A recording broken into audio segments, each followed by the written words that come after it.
Stella Tours, tur Anda terpercaya, mengesankan. Stella Tours, tur Anda semakin indah, menyenangkan, berbagi kisah bersama. Stella Tours. Stella Tours dari Stella Warta Wisata berpengalaman lebih dari 30 tahun membawa Anda pada perjalanan ziarah dan rohani yang sangat indah dan berkesan. Stella Tours melayani lebih sungguh, melangkah lebih jauh. Stella Tours, tur Anda semakin indah, menyenangkan, berbagi kisah bersama. Stella Tours. Hubungi 021 8779 4878 atau www.stellatours.com. Suster Romo yang sudah bergabung bersama kami, Michael. Selamat malam, Hari. Apa kabar hari libur hari ini? Selamat malam semuanya. Suster. Selamat hari Waisak ya. Malam Mas Hari. Malam. Libur ini. Apa Pak Yongki? Pak Yongki ada? Oh iya, Om Yongki gimana? Udah sehat? Gimana Mike kabarnya Mike? Masih pemulihan terus ini. Oh, tapi sudah lewat ya. Sudah pulang Pak Michael. Ya. Sudah di rumah, tetapi memang masih belum pulih 100% ya. Oke, Mike. Semoga cepat sembuh lah. Amin. Ya, thank you, Pak Anton. Thank you, terima kasih. Oke, baik Bapak Ibu semua, selamat malam sekali lagi. Senang kembali lagi berjumpa malam hari ini di dalam acara kita Virtual Pilgrimage Series. Ini adalah pertemuan kita yang ke-30. Dan malam hari ini kita punya cerita yang spesial. Nanti Arianto yang akan men-sharingkan mengenai seorang santo yang sungguh luar biasa, bahkan disebut sebagai super saint karena begitu banyak orang yang dibaptis sepanjang hidupnya, Santo Franciscus Xaverius. Oke, sebelum kita mulai, Bapak Ibu, bukan Superman, super saint. Oke, kita akan mulai, Bapak Ibu, silakan Arianto, kita awali dengan doa. Baik, sekali lagi selamat datang Bapak Ibu sekalian. Terima kasih untuk kesetiaannya bersama kami mengisi hari-hari pandemi dan hari ini hari libur dengan sesuatu yang berharga, berguna. Selamat datang juga Romo Suster yang ada saja bergabung bersama kami. Ya, terima kasih. Mari kita awali acara kita malam hari ini dengan doa. Dalam nama Bapa dan Putra dan Roh Kudus. Amin. Allah Bapa yang bertahta dalam kerajaan surga, tak henti-hentinya kami ingin bersyukur untuk semua anugerah yang telah Kau berikan kepada kami. Sehat atau sakit, asal semuanya demi kemuliaan dan keluhuran nama-Mu semata, kami akan terima dengan senang hati. Tuhan berkati acara kami dari awal sampai akhir, agar kami boleh belajar dari seorang santo yang luar biasa, Santo Franciscus Xaverius. Semoga semangatnya melalui juga Roh Kudus-Mu menyemangati kami untuk berani meneladan jiwa beliau sebagai misioner di dalam pekerjaan tugas kami sehari-hari. Akhirnya Tuhan, inilah kami, utuslah kami kemana Engkau suka. Kemuliaan kepada Allah Bapa dan Putra dan Roh Kudus, seperti pada permulaan, sekarang, selalu, dan sepanjang segala abad. Amin. Dalam nama Bapa dan Putra dan Roh Kudus. Amin. Michael. Amin. Baik, terima kasih Arianto. Oke, saya akan segera mulai acara kita malam hari ini. Saya izin untuk share screen saya.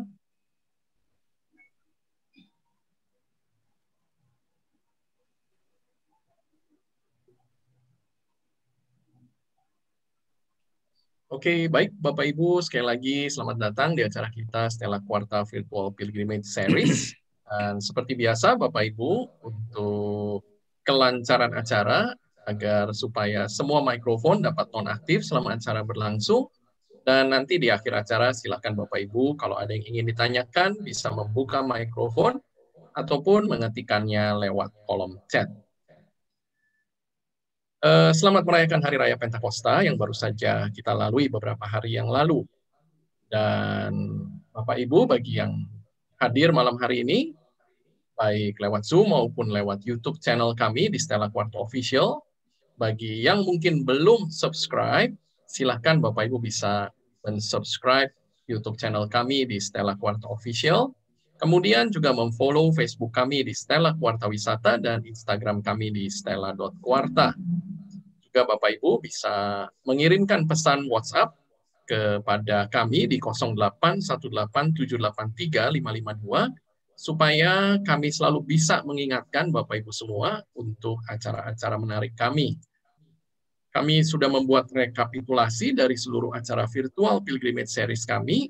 Nanti Bapak Ibu bisa juga minta pada WhatsApp kami, ya.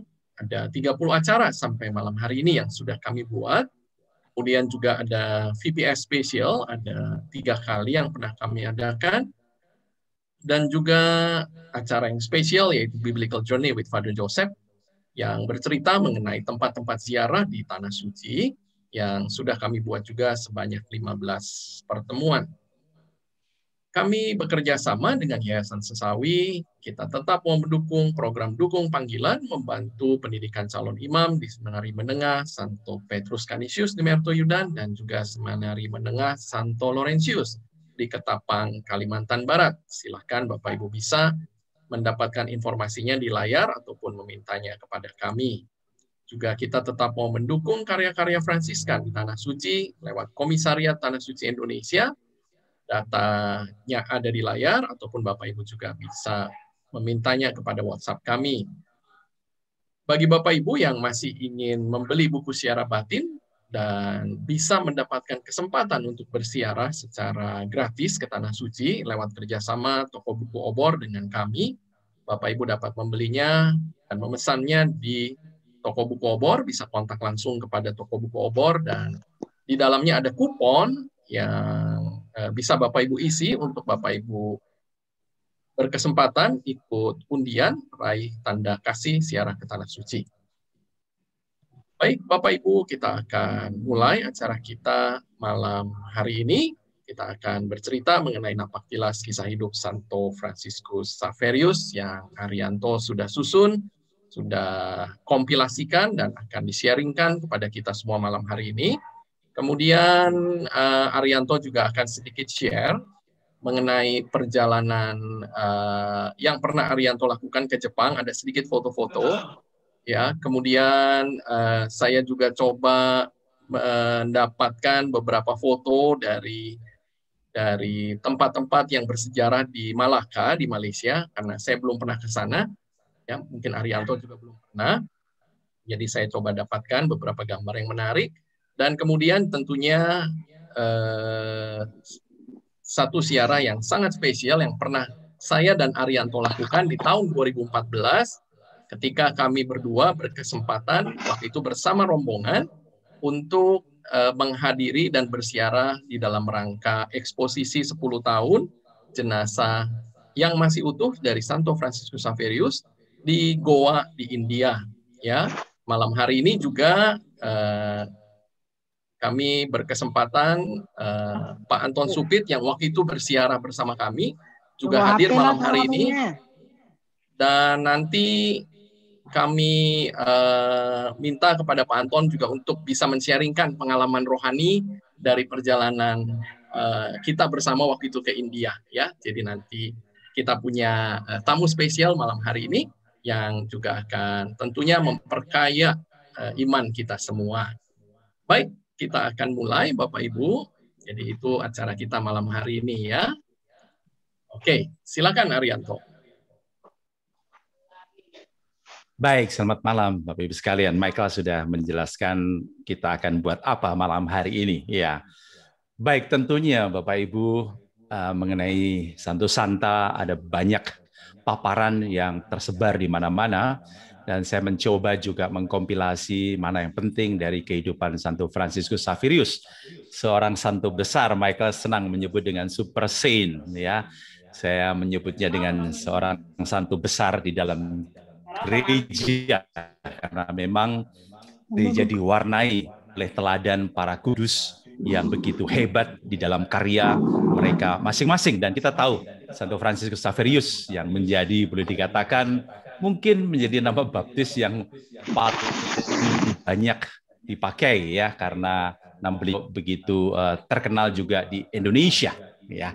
Dan tentunya sangat menarik karena beliau juga sampai ke Indonesia. Nanti cerita saya juga akan sampai ke sana. Baik, Bapak Ibu sekalian, Santo Fransiskus saya sebut sebagai seorang misionaris yang heroik ya. Heroik dalam arti memang beliau sangat tangguh dan gigih di dalam perjalanan darat maupun pelayarannya yang begitu sulit ya Bapak Ibu. Kembali ke abad 16, semuanya serba sulit di dalam perjalanan, baik darat maupun apalagi laut ya. Sakit, mabuk laut, wabah, kekurangan makan dan lain sebagainya yang dia alami selama perjalanannya ya. Dan heroik dalam arti cita-cita dan kemauannya yang begitu keras untuk menyebarluaskan Injil Yesus Kristus ke belahan benua lain yang belum mengenal Yesus tentu saja, dan karya pelayanannya adalah dunia ini. Jadi sangat luas, tidak hanya di Spanyol saja atau bahkan juga kemudian Portugal, tapi dia mau pergi ke Asia Timur, sangat luas. Kemudian heroik juga dalam arti selalu mencari ya, membuat keputusan-keputusan dengan pertimbangan yang baik dan matang. Mana kehendak Tuhan baginya? Mana jalan yang harus dia pilih untuk lebih memuliakan Tuhan? Ya, jadi ini juga tentunya menjadi catatan kita. Mana jalan, keputusan yang akan kita ambil di dalam kehidupan kita yang makin lebih memuliakan Tuhan. Oke, itu herois, memang luar biasa ya. Baik, Santo Fransiskus Xaverius ya, lahir 7 April 1506, awal abad ke-16. Ya, dia dikatakan adalah anak bungsu dari keluarga besar. Ya, dan kita tahu ya, meninggal 2 Desember 1552 di usia 46 tahun. Ya, nanti pestanya kita selalu rayakan tanggal 3 Desember. Dia adalah seorang pionir, saya katakan pionir, misionaris Kristen dan salah seorang pendiri Serikat Yesus atau Ordo Yesuit yang kita kenal bersama dengan Santo Ignatius dan kawan-kawan ya. Ari sudah cerita panjang lebar juga mengenai riwayat hidup dari Santo Ignatius.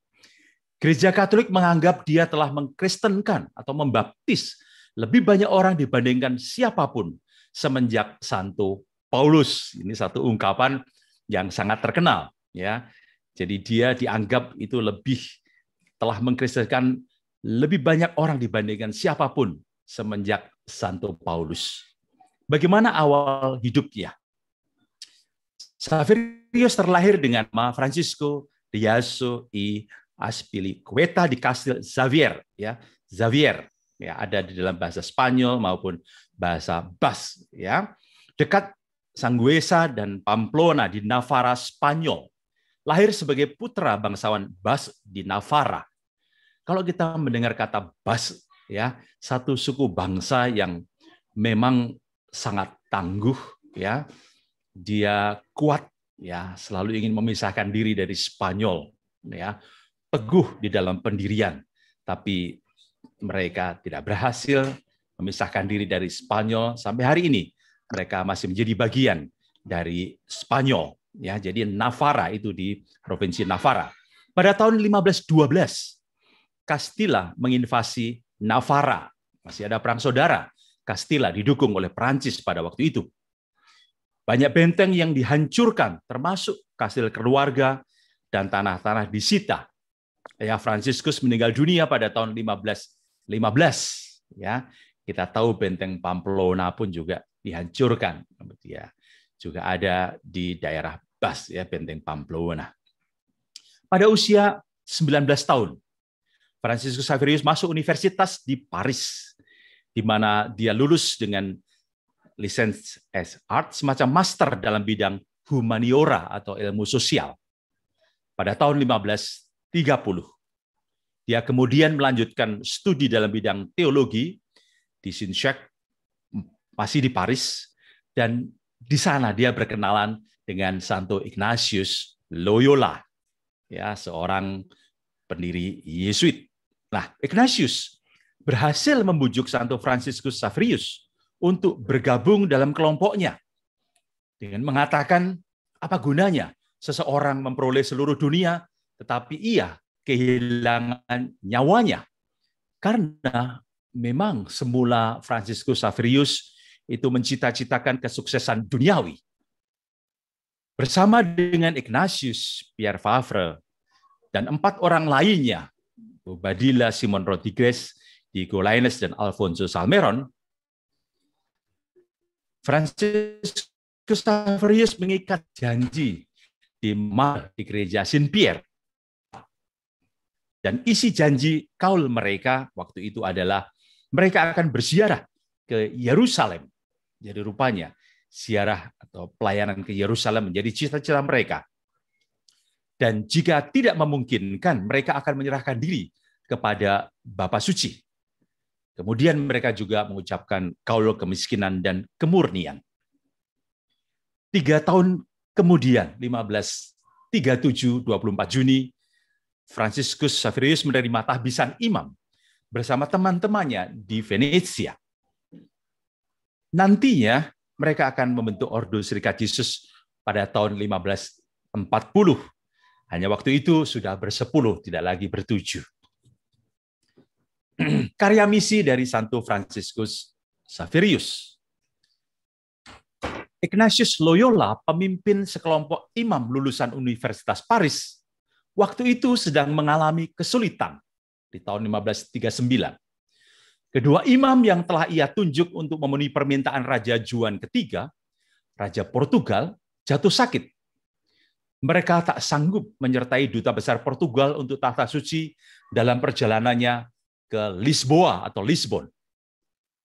Akhirnya kesehatan Pater Simon Rodriguez cukup membaik untuk berlayar ke tempat tersebut. Sedangkan Pater Bobadilla masih terlalu lemah. Duta besar Portugal untuk tahta suci, Pedro Mascarenhas, mendesak karena harus berangkat, namun tidak bisa tanpa imam kedua yang dijanjikan.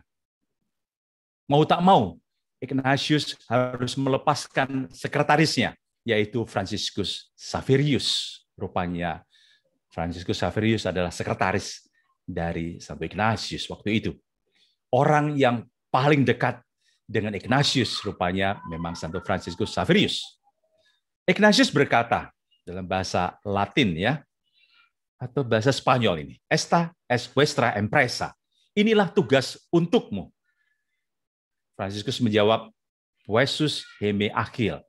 Baiklah, aku siap. Satu kalimat yang sangat terkenal. Baiklah, aku siap. Siap diutus kemana saja oleh pembesarnya. Ya, ini adalah nanti bagian dari kaul ketaatan. Dengan tergesa-gesa, Franciscus memperbaiki celana serta jubahnya yang sudah usang, mohon diri kepada kawan-kawannya, dan meminta berkat Paus Paulus yang ketiga. Franciscus menulis 3 nota pendek mengenai pemilihan kepala kelompok imam-imam baru tersebut. Rupanya mereka sedang melakukan pemilihan siapa pemimpin Serikat Yesus yang sedang mereka dirikan ini. Sebab selama tinggal bersama di Palazzo Fragipani di Roma, mereka sering bertukar pikiran tentang masa depan kelompok mereka itu. Saat perpisahan, Ignatius melihat pakaian Franciscus kurang memadai. Maka ia menyuruh memberikan apa yang ia perlukan untuk perjalanan panjang ke India. Lalu pada tanggal 15 Maret 1540, dengan menunggang kuda, Franciscus beserta iringan duta besar berangkat. Ia gembira karena sudah lama ingin berkarya di antara orang yang belum pernah mendengar tentang Injil Yesus Kristus. Gembira, sukacita di dalam perutusan. Pendek kata, Franciscus Xaverius selanjutnya mengabdikan sebagian besar dari masa hidupnya bagi karya misi di negeri-negeri terpencil. Karena Raja Juan III dari Portugal menghendaki agar para misionaris Yesuit berkarya di Hindia Portugis. Maka ia pun diutus ke sana pada tahun Jadi 1 tahun sesudah kelahiran Ordo Serikat Yesus. Kelahiran Ordo Serikat Yesus sendiri 27 September 1540 dalam Bulla Paulus yang ketiga yang sangat terkenal, Regimini Militantis Ecclesia. 1541. Ia bertolak dari Lisbon atau Lisboa pada tanggal 7 April 1541 di usia 35 tahun. Dia mulai karya misi untuk keluar dari daratan Eropa mau menuju ke daerah Asia. Bersama 2 Yesuit lainnya, Paul dari Camerino, seorang Italia, dan Francis Mansilias, seorang Portugis, serta gubernur Hindia yang baru, Don Martir Alfonso de Sousa, dengan menumpang kapal Santiago waktu itu. Ya, Santiago tidak lain adalah Yakobus, nama untuk Yakobus. Dari bulan Agustus 1541 hingga bulan Maret 1542, ia singgah di Mosambik, Afrika. Dan kemudian mencapai Goa India, ibu kota koloni Portugis di Asia Timur, pada tanggal 6 Mei 1542. Selama perjalanan Fransiskus dan kedua Yesuit temannya melayani semua penumpang dalam kapal tersebut. Ia berkatekesi, berkhotbah setiap minggu di dek, melayani yang sakit, dan mengubah KB-nya menjadi tempat perawatan. Ia melakukan hal tersebut padahal ia sendiri mengalami mabok laut. Tentu saja mabok laut yang serius di awal-awal pelayarannya. Bermacam-macam orang ada di kapal Fransiskus dan dia bahkan harus menengahi pertikaian, menenangkan keluhan-keluhan, menghadapi sumpah serapah dan perjudian, dan lain sebagainya. Wabah sejenis penyakit kulit melanda kapal itu, dan tidak ada orang lain selain ketiga Yesuit itu yang harus merawat mereka. Pelayaran mereka membutuhkan waktu 13 bulan, 2 kali lipat dari pelayaran waktu yang biasanya untuk mencapai Goa, India. Dan waktu itu jabatan resminya di Goa adalah Nuncio Apostolik atau Duta Besar Apostolis. Di tanah misi, orang Portugis telah menetap di Goa sejak 1510, dan di sana telah cukup banyak orang Kristen, gereja-gereja, dan para imam, dan seorang uskup. Dan ini berarti Franciscus Xaverius bukan yang pertama tiba di Goa, ya, bukan yang pertama. Namun dia nanti akan banyak mempertobatkan orang dan membaptis orang menjadi Katolik. Pada tanggal 20 September 1542, ia mengadakan perjalanan misinya yang pertama di antara kaum Parava. Apa artinya kaum Parava? Mereka itu telah dibaptis. Meskipun mereka memiliki semangat belajar, namun mereka masih memelihara tahyul, kepercayaan sia-sia, dan juga melakukan kejahatan-kejahatan. Mereka para penyelam mutiara di sepanjang pesisir timur India Selatan, sebelah utara dari Tanjung Komorin. Selain mengajar mereka yang telah dibaptis, Fransiskus juga membaptis begitu banyak orang, sehingga kadangkala karena kelelahan menerimakan sakramen ini, tangannya hampir tidak dapat digerakkan. Ia kemudian berusaha mengkristenkan Raja Travancore di pesisir barat dan juga mengunjungi Ceylon. Tidak puas akan hasil upayanya, ia kembali ke timur ke Goa pada tahun 1545 dan menyusun rencana misi ke Makassar di Pulau Sulawesi. Jadi perhatikan bahwa sebetulnya misi utamanya dia mau ke Makassar, tetapi nanti gagal. Kemudian dia pergi ke Ambon. Misi di Malaka. Dari Goa, Fransiskus naik kapal dan berlayar ke Malaka terlebih dahulu. Tiba di Malaka pada bulan Oktober tahun itu juga 1545. Perlu diperhatikan bahwa selama di dalam perjalanannya, Fransiskus selalu membawa salib di tangan kanannya. Selalu dia membawa salib di tangan kanannya, kemudian dia pasti menyimpannya, ya, dan itulah kekuatannya. Salib yang dia bawa, semacam salib perutusan.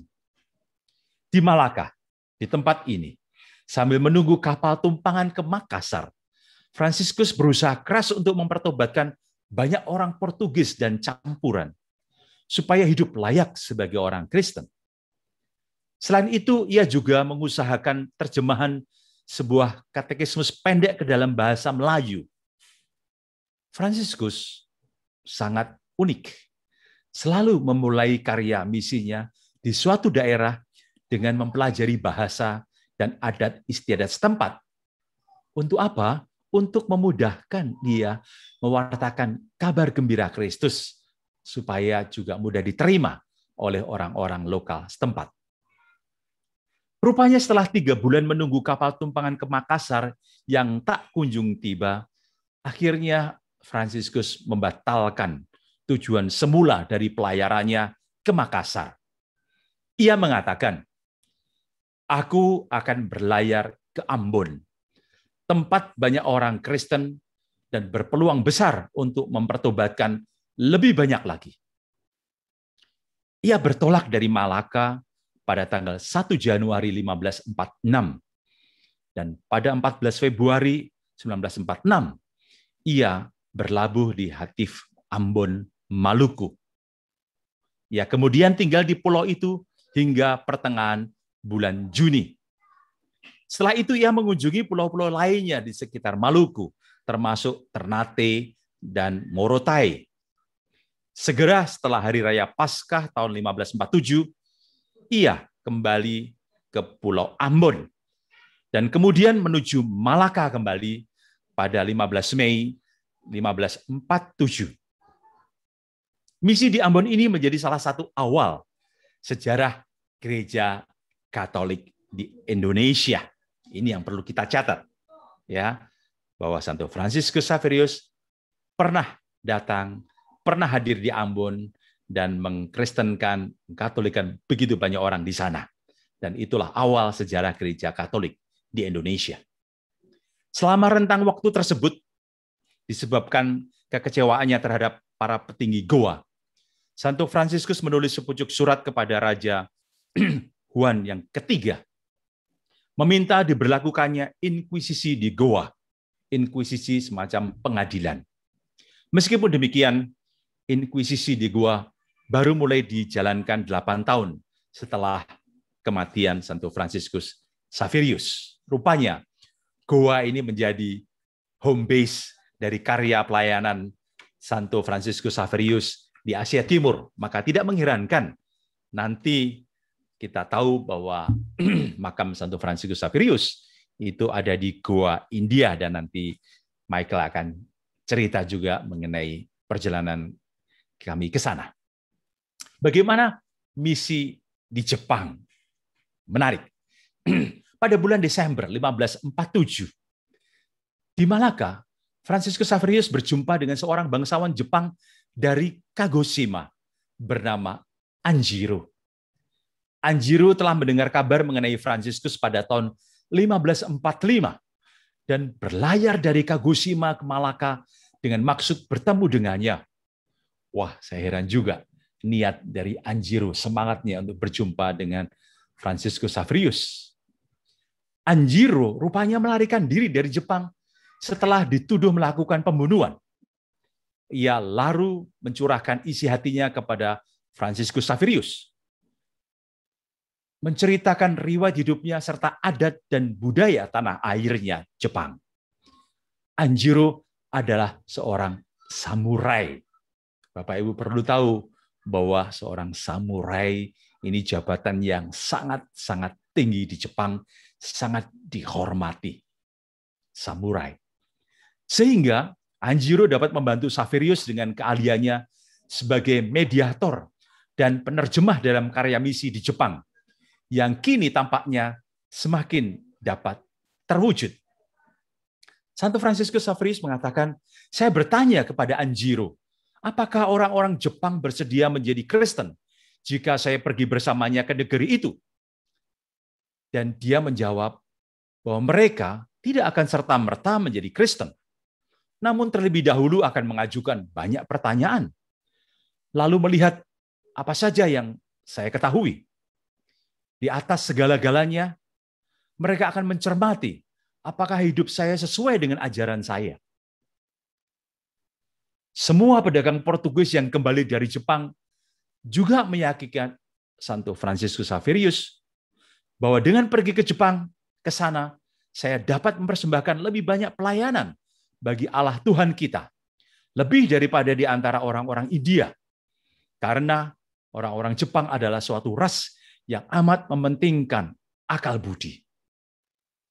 Karena diyakinkan sedemikian rupa, Xaverius kemudian membaptis Anjiro dengan nama baptis Paulo de Santa Fe, dan kemudian menyusun rencana suatu misi bagi negeri yang belum lama ditemukan itu. Anjiro membantu Fransiskus Xaverius menerjemahkan beberapa paragraf ajaran Kristiani ke dalam fonem bahasa Jepang yang kemudian dihafalkan oleh Fransiskus Xaverius. Fransiskus Xaverius kembali ke India pada bulan Januari 1548. Dan selama 15 bulan berikutnya, ia disibukkan dengan berbagai perjalanan dan urusan-urusan administrasi di India, di Goa. Karena tidak senang dengan apa yang dianggapnya sebagai sikap hidup yang tidak Kristiani dari orang-orang Portugis yang menghambat usaha penyebaran agama Kristen, ia berangkat dari selatan ke timur benua Asia. Ia meninggalkan Goa kembali pada tanggal 15 April 1549 dengan singgah di Malaka dan juga mengunjungi Kanton dengan ditemani Anjiro serta dua pria Jepang lain, yaitu Pastor Cosme de Torres dan Bruder Juan Fernandez. Ia juga membawa serta hadiah-hadiah bagi Raja Jepang karena ia berniat memperkenalkan diri sebagai nuncio apostolik. Sekitar bulan Maret 1549, Xaverius berangkat ke Jepang. Dan ia mencapai Jepang pada tanggal 27 Juli tahun yang sama, 1549. Namun baru pada tanggal 15 Agustus, ia menginjakkan kakinya di Kagoshima, pelabuhan utama Provinsi Satsuma di Pulau Kyushu. Ya, saya bersyukur juga pernah bersama kelompok ziarah sampai di Kagoshima, Jepang. Ya. Ia disambut dengan ramah tamah dan dijamu oleh keluarga Anjiro hingga bulan Oktober 1550. Dari Oktober hingga Desember 1550, ia berdiam di Yamaguchi. Tak lama sebelum Natal, ia kemudian menuju ke Kyoto. Maksud hati ingin bertemu dengan kaisar, namun gagal. Ia kembali ke Yamaguchi, dan pada bulan Maret 1551, dia diizinkan untuk berkhotbah oleh daimyo provinsi itu. Daimyo, seorang penguasa dari sebuah provinsi yang sangat penting perannya pada waktu itu, daimyo. Akan tetapi, karena Fransiskus Xaverius kurang lancar berbahasa Jepang, dan ia hanya membacakan dengan lantang terjemahan katekismus saja. Namun Xaverius diterima dengan baik oleh para rahib Shingon karena ia menggunakan kata Dainichi untuk Allah Kristen. Dainichi. Begitu Xaverius mengalami atau mendalami, maksud saya, mendalami makna religius dari kata Dainichi itu nggak cocok. Lalu ia menggantinya dengan kata Deusu untuk menyebut Tuhan, ya, dari bahasa Portugis atau Latin Deus. Lalu para rahib pun sadar bahwa Fransiskus Xaverius tengah menyebarkan suatu agama tandingan. Jadi mulai muncul kecurigaan juga.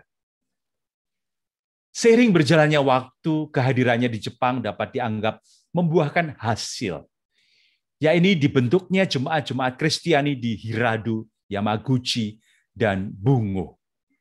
Xaverius berkarya lebih dari 2 tahun di Jepang dan menyaksikan lahirnya Yesuit-Yesuit penerusnya. Ia kemudian memutuskan untuk kembali ke India. Dalam pelayarannya itu, suatu badai dahsyat memaksanya untuk singgah di sebuah pulau dekat Guangzhou, Tiongkok, tempat ia berjumpa dengan Diego Pereira, seorang pedagang kaya raya, sahabat lamanya dari Cochin, yang memperlihatkan padanya sepucuk surat dari orang-orang Portugis yang dipenjarakan di Guangzhou, yang minta agar seorang duta besar Portugal diutus kepada Kaisar Tiongkok guna membahas nasib mereka. Selanjutnya, dalam pelayarannya itu, ia singgah di Malaka pada tanggal 27 Desember 1551. Lalu sampai di Goa pada bulan Januari 1552. Jadi Bapak Ibu, rupa-rupanya karya beliau di Jepang juga cukup berhasil waktu itu, meskipun dalam perkembangannya kemudian ya orang-orang Kristen di Jepang mengalami penganiayaan yang luar biasa hebat, dan kita bisa saksikan dalam sebuah film yang sudah sangat kita kenal, The Silence, ya. Bagaimana penderitaan orang-orang Katolik pada waktu itu, ya, bisa dilihat di sana, ya. Tapi saat ini orang-orang Katolik cukup banyak di Jepang, khususnya pusat kekristenan di Nagasaki. Ya, jadi kalau ke Jepang, jangan lupa untuk juga pergi ke Nagasaki, pusat Kristianitas di Jepang, saya rasa begitu. Saya lanjutkan. Misi Santo Fransiskus Xaverius di Tiongkok. Pada tanggal 17 April 1552, ia berlayar bersama Diego Pereira meninggalkan Goa dengan menumpang kapal Santa Cruz menuju Tiongkok. Ia memperkenalkan diri sebagai nuncio apostolik dan Pereira sebagai duta besar dari Raja Portugal. Tak lama setelah berlayar, rupa-rupanya Fransiskus Xaverius baru menyadari bahwa surat penunjukannya sebagai apostolik nuncio telah tertinggal. Wah, celaka ya. Sampai di Malaka, ia digugat oleh Kapitan Alvaro de Artaide de Gama, yang kini memegang kendali penuh atas bandara itu. Sang kapitan menolak untuk mengakui gelar nunsionya, meminta Pereira mengundurkan diri dari jabatannya sebagai duta besar, mengganti para awak kapal, serta menuntut agar hadiah-hadiah bagi Kaisar Tiongkok ditinggalkan di Malaka. Di awal September 1552, Santa Cruz mencapai Pulau Sangchuan di Tiongkok, 14 km jauhnya dari pesisir selatan daratan Tiongkok dekat Taisan, Guangdong, 200 km, masih 200 km ke arah barat daya dari tempat yang kelak bernama Hong Kong. Sangchuan waktu itu belum menjadi bagian dari wilayahnya Cina. Jadi boleh dikatakan Sangchuan adalah pintu gerbang masuk ke Cina. Karena catatan ini penting. Pulau Sangchuan. Saat itu ia hanya ditemani seorang murid Yesuit Alvaro Pereira dan seorang pria Tionghoa bernama Antonio dan seorang pelayan saja dari Malabar bernama Christophorus. Sekitar pertengahan November, ia mengirim sepucuk surat yang dalam isinya ia berkata bahwa seorang pria sudah setuju untuk membawanya ke daratan Tiongkok jika dibayar dengan sejumlah besar uang. Dengan mengirim pulang Alvaro Pereira, ia tinggal seorang diri bersama Antonio, tentunya seorang muridnya yang berasal dari Tiongkok. Kita sampai menjelang akhir hidup dari wafat Santo Fransiskus Xaverius. Pada tanggal 21 November, Santo Fransiskus Xaverius pingsan sesudah merayakan misa. Ia meninggal dunia di pulau itu, Sangchuan, pada tanggal 2 Desember 1552 pada usia 46 tahun. Tanpa pernah menginjakkan kakinya di daratan utama Tiongkok. Awalnya ia dimakamkan di sebuah pantai di San Juan. Jenazahnya yang masih utuh dipindahkan dari pulau itu pada bulan Februari 1553 dan disemayamkan sementara waktu di gedung gereja Santo Paulus di Malaka pada tanggal 22 Maret 1553. Sebuah makam terbuka dalam gereja itu saat ini menandai tempat jenazah Saverius pernah disemayamkan. Pada tanggal 11 Desember 1553, jenazah Saverius kembali dibawa berlayar, diangkut dengan sebuah sampan berhias. Peti jenazah ditempatkan dalam sebuah kabin, dikelilingi tirai sutera di tengah-tengah lilin-lilin bernyala dan wewangian yang dibakar, diiringi lambaian perpisahan dari seisi bandar Malaka. Ketika melewati selat antara Pulau Penang dan pantai, sampan itu sempat kandas pada gugus pasir. Namun tiba-tiba bertiup angin kencang yang mendorongnya kembali ke perairan dalam. Setelah singgah sebentar di Ceylon, kemudian Kosin, akhirnya jenazah Saverius tiba di Goa India pada tanggal 15 Maret 1554. Keesokan harinya, seluruh masyarakat mengiringi pengantaran jenazah orang kudus itu ke katedral. Peti jenazah dibuka, dan setelah 16 bulan isinya masih saja segar. Sesudah 16 bulan, isinya masih saja segar. Selama 3 hari dan 3 malam berikutnya, masyarakat diizinkan memberikan penghormatan terakhir. Ribuan pria dan wanita mencium kaki jenazah Saverius, dan banyak mukjizat dilaporkan terjadi. Jenazah yang tidak membusuk itu kini disemayamkan di Basilika Bom Jesu atau kanak-kanak Yesus di Goa India dalam sebuah peti perak pada tanggal 2 Desember 1637. Peti perak itu diturunkan untuk dilihat oleh umum hanya dalam penyelenggaraannya yang berlangsung selama 6 minggu, tiap 10 tahun sekali. Jadi tiap 10 tahun sekali akan ada eksposisi selama 6 minggu dari jenazah Santo Franciscus Saverius. Dan terakhir kali diselenggarakan pada tahun 2014. Ya, pada waktu itu setelah Kuarta juga bersama 2 rombongan datang ke sana. Memang ada silang pendapat mengenai bagaimana jenazah Saverius masih tetap utuh sedemikian lama. Beberapa pendapat mengatakan bahwa jenazahnya telah dimumikan, sementara yang lain menganggapnya sebagai suatu mukjizat.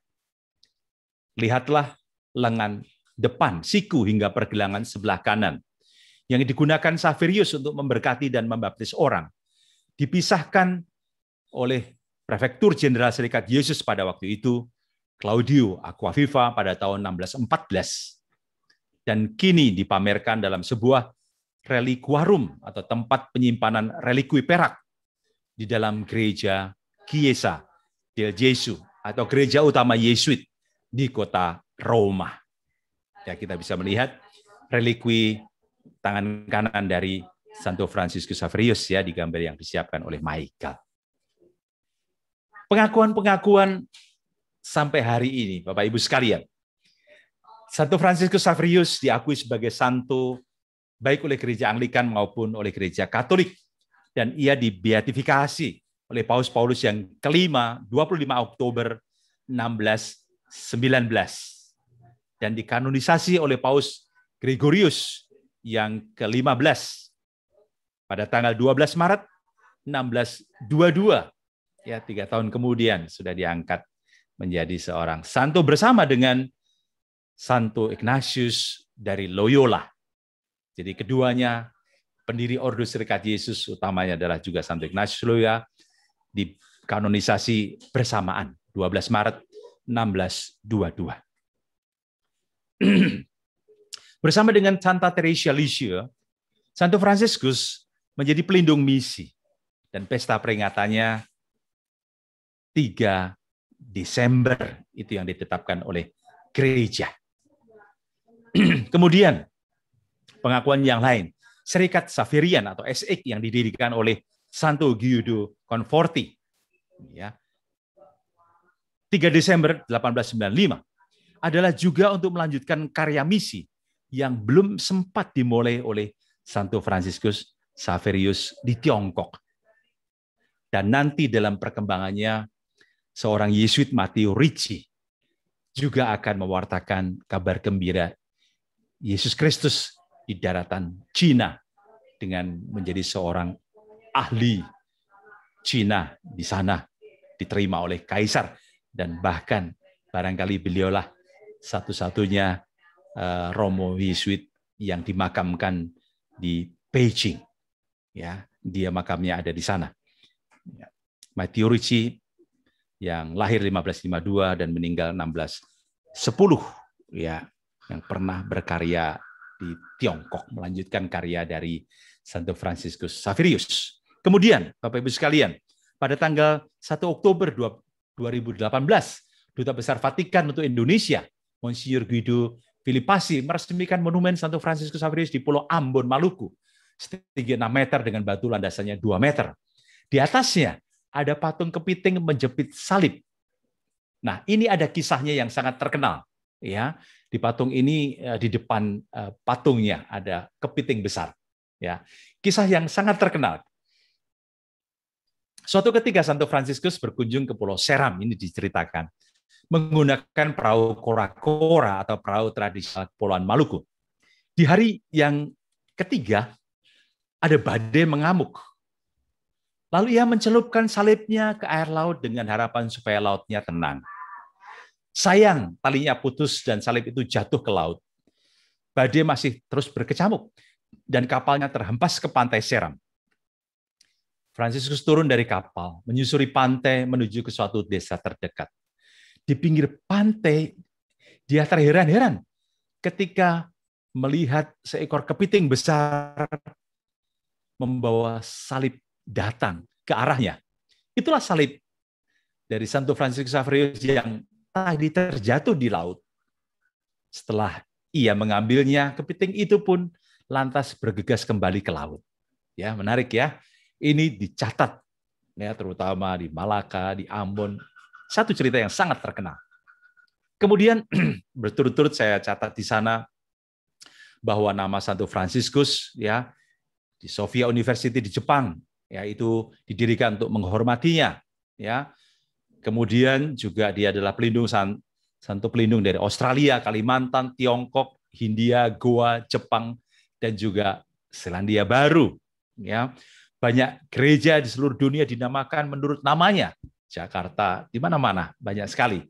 Dan tentunya salah satunya adalah Katedral Santo Fransiskus Xaverius, Keuskupan Amboina di Ambon, ya, karena pertama kali Santo Fransiskus Xaverius mendarat di Indonesia itu di Pulau Ambon. Juga ada Basilika Santo Fransiskus Xaverius di Dyersville di Iowa, adalah salah satu dari 52 basilika minor di Amerika Serikat. Jadi satu basilika yang amat penting di luar Vatikan, ya. Dan satu-satunya yang berada di luar kawasan metropolitan. Lalu ada lagi juga universitas yang terkenal di Kanada. Juga terkenal Javierada, adalah ziarah tahunan dari Pamplona ke Xavier yang dimulai sejak tahun 1940. Barangkali ini cukup menarik, ya. Satu pesiaran dari Pamplona ke Xavier, ya. Kemudian juga nama Xaverius, ya, banyak sekali digunakan di Indonesia dengan singkat FX, ya, di Portugal, Brasil, Spanyol, Prancis, Belgia, ya, itu ditulis, diucapkan dengan berbagai macam, ya. Maksudnya betapa nama Santo Fransiskus jasanya dikenang menjadi warisan dunia, warisan gereja sampai hari ini, ya. Nah, kalau saya coba ringkas, ya, maka dalam perjalanan yang begitu panjang, ya, 7 April 1506 Fransiskus lahir, 1530 belajar ke Paris, belajar teologi bersama Ignatius Loyola, bersama dengan 9 yang lain mendirikan Serikat Yesus 1540. Ya, 1534 ya, mereka mengucapkan call di Montmartre, ya, di gereja Saint Pierre, ya, Itu persis agak sedikit di belakang dari Basilika Sacré-Cœur di Paris. Ya. Lalu 1537 ditabiskan imam bersama yang lain. Masih ingat Santo Ignatius menunda 1 tahun baru merayakan misanya yang pertama di Basilika Maria Maggiore di kota Roma. Ya. Kemudian Santo Franciscus Xaverius 41 berangkat dari Lisbon sebagai utusan gereja ya Yesuit untuk mewartakan Injil ke Asia Timur. Ya, dia tiba di Mozambik dalam perjalanannya menuju ke Goa 1542 dan kemudian Oktober 1545 dia tiba di Malaka dan menjadi pangkalan juga yang strategis bagi Portugis waktu itu. Ya, lalu 1 Januari 1546 berangkat dari Malaka ke Ambon dan Februari 14. Ya, ini kita mengatakan hari Valentine ya. 1546 dia tiba di Hatif Ambon, Maluku. Lalu mengelilingi Maluku termasuk Ternate dan Morotai mewartakan Injil di sana. Ya. Dan kemudian dia dari sana menuju ke Malaka ya. Lalu 15 Agustus 1549 dia tiba di Kagoshima, berangkat dari Goa ya, dan menyebarkan agama Katolik di Jepang. Maka sampai hari ini pun kita bisa mendapati orang-orang Katolik di Jepang ya. Dan dia meninggal di Pulau Sangchuan di pintu gerbang masuk ke Tiongkok. Ya. Bapak Ibu sekalian, luar biasa kalau kita mengenang perjalanan Santo Franciscus Xaverius ya. Kalau saya mencoba mengotak-atik ketika Santo Franciscus Xaverius lahir 15 maksud saya ketika Santo Franciscus Xaverius meninggal 1552, saat itu lahir seorang penerusnya, Matteo Ricci. Ya, yang nanti akan melanjutkan karya beliau sangat berhasil di Tiongkok. Baik, Bapak Ibu, cerita saya sementara sampai di situ. Michael akan melanjutkan. Silakan, Michael.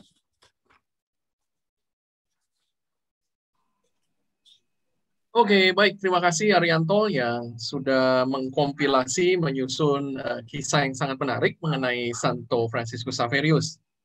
Ya, saya coba tampilkan di layar. Ini adalah peta dari perjalanan yang dilakukan oleh Santo Franciscus Xaverius sepanjang hidupnya. Ya, jadi kita bisa lihat di sini mulai dari Lisbon pada tahun 1541, kemudian sempat juga mampir di Mozambik, ya, di pantai sebelah timur dari benua Afrika, kemudian berjalan lagi menuju ke Goa. Ya, Goa, Bapak Ibu, pada saat itu adalah wilayah yang ditemukan oleh orang-orang Portugis. Ya, kita ingat seorang penjelajah yang namanya Vasco da Gama, dialah yang menemukan India pada saat itu. Jadi pada abad ke-16 tentunya itu adalah masa-masa boleh dikatakan keemasan dari Portugal, di mana mereka menguasai banyak sekali wilayah. Bahkan Bapak Ibu, Goa sendiri itu masih menjadi wilayah Portugal sampai tahun 1961, sejak tahun 1510.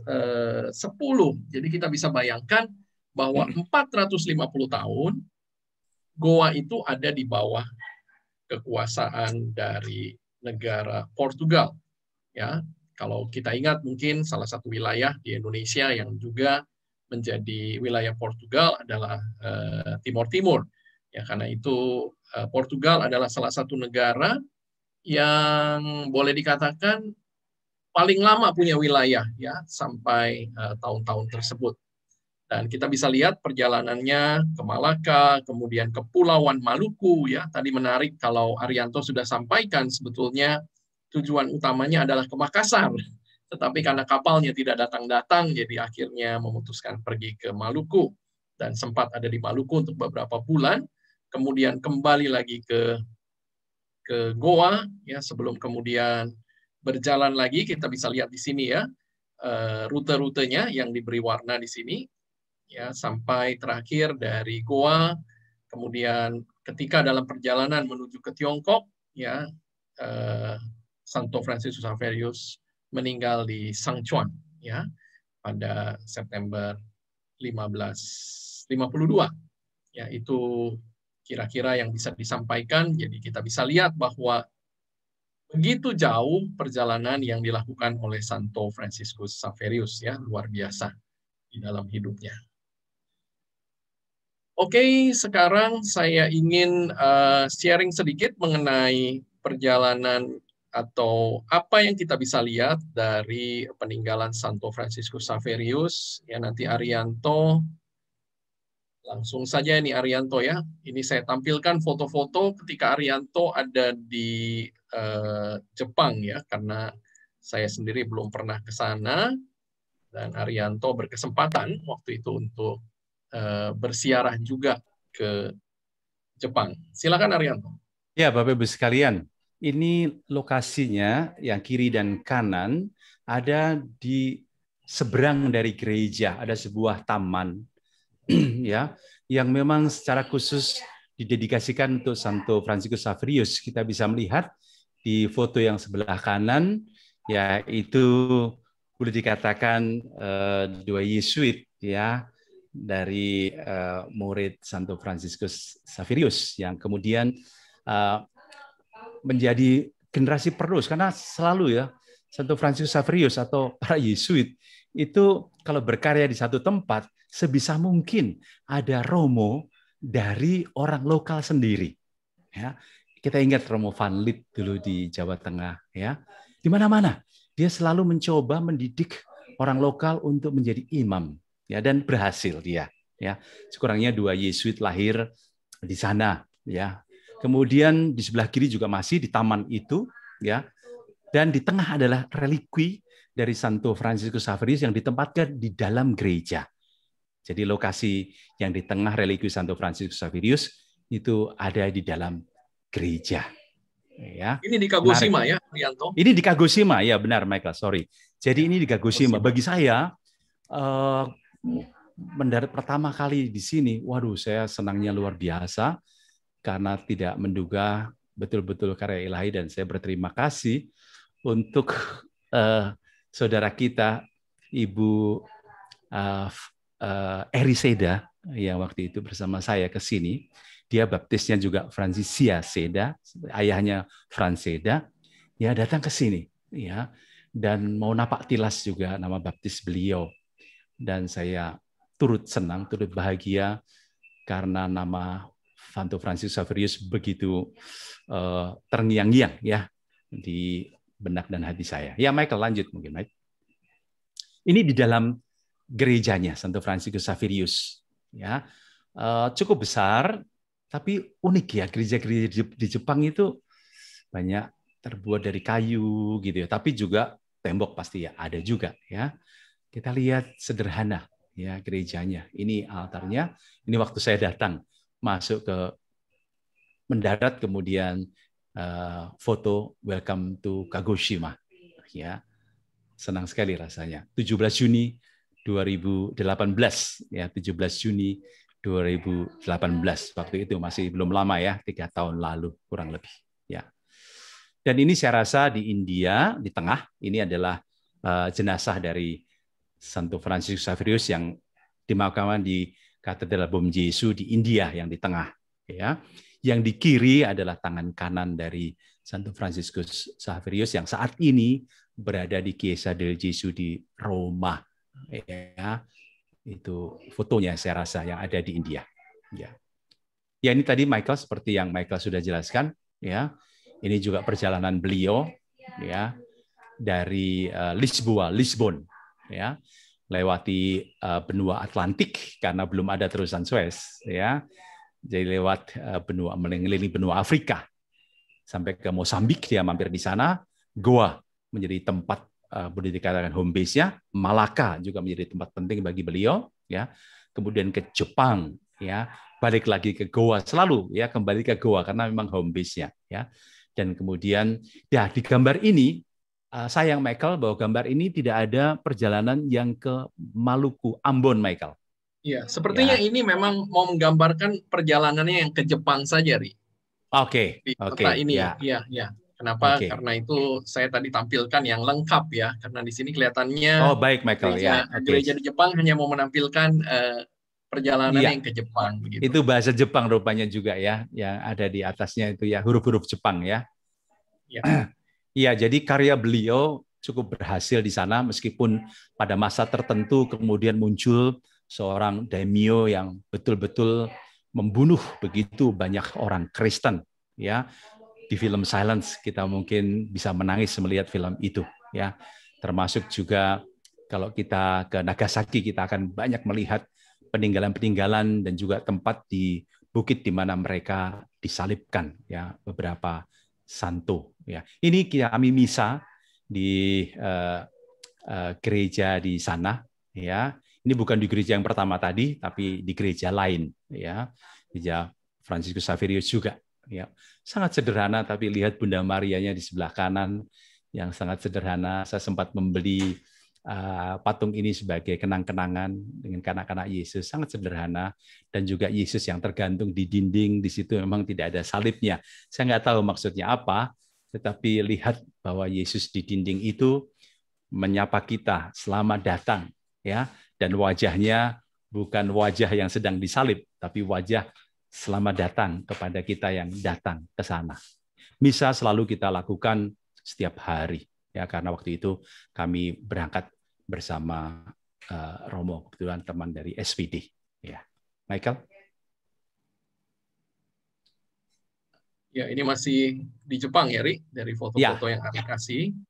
Ya, betul, masih bisa dilihat Fransiskus Xaverius selalu membawa salib di tangan kanannya ya, dan juga kitab suci di tangan kirinya. Ya, sebetulnya ada beberapa tradisi dari Serikat Yesus yang saya nggak bisa ceritakan panjang karena saya harus memilih mengkompilasi semuanya, bahwa Santo Fransiskus Xaverius juga membawa di dadanya, di kantongnya itu surat dari teman-temannya. Ya, kadang-kadang tanda tangan dari mereka. Ingat bahwa Fransiskus Xaverius ketika berangkat dari Lisboa ke Asia Timur tidak pernah berjumpa lagi dengan Santo Ignatius misalnya, atau ke-10, ke-9 temannya yang mendirikan Serikat Yesus, tidak lagi berjumpa. Tapi dengan membawa surat atau membawa tanda tangan mereka, perasaan itu sudah dekat sekali. Ya, itu kebiasaan dalam Serikat Yesus bagi mereka yang diutus jauh dari provinsialatnya misalnya. Ya, ini Santo Fransiskus Xaverius. Ya, ini masih di taman yang tadi, Michael. Ya, yang pertama tadi di seberang, ya di depannya ada jalan raya kecil, sepi ya di sana, dan Jepang bersih sekali. Senang ke Jepang, ya senang sekali karena memang negara yang bersih sekali, dan di kota ini tenang sekali di Kagoshima, ya kita bisa foto-foto di situ juga, itu patung dari Santo Fransiskus Xaverius, ya. Oke, Michael. Ya, ini masih ya di Kagoshima ya. Ya, ini di sebelah kanan ini di depan, di samping gereja, Mike. Jadi di sebelah kiri pintu masuk ke dalam gereja. Ya, jadi patungnya dari Santo Fransiskus Xaverius. Ya, di sebelah kiri masih yang tadi patung dengan kedua murid Yesuitnya. Ya. Dan Santa di tengah, Fe ya. Siapa tadi namanya di Santa Fe ya? Keren namanya ya. Nama itu Anjiro ya. Itu Anjiro bukan Anjiro. Mike. Ya, Anjiro bukan. Ya, ini Yesuit yang lain, Mike. Ya, Yesuit karena dia lain, ya. Kemudian berhasil membaptis 2 Yesuit di sana, ya. Ya, menarik ya, Rik, perjalanan ke Jepang ya. Menarik sekali. Napaktilas Fransiskus Xaverius juga di sana. Ya. Oke. Tuhan berkenan, kita semua juga boleh menapaktilasi perjalanan Fransiskus Xaverius di Jepang ya. Semoga pandemi segera selesai dan kita bisa juga bersiarah ke sana. Oke, baik, terima kasih Arianto. Sekarang saya mau tampilkan sedikit mengenai gereja Santo Paulus di Malaka ya, karena gereja ini pernah disinggahi oleh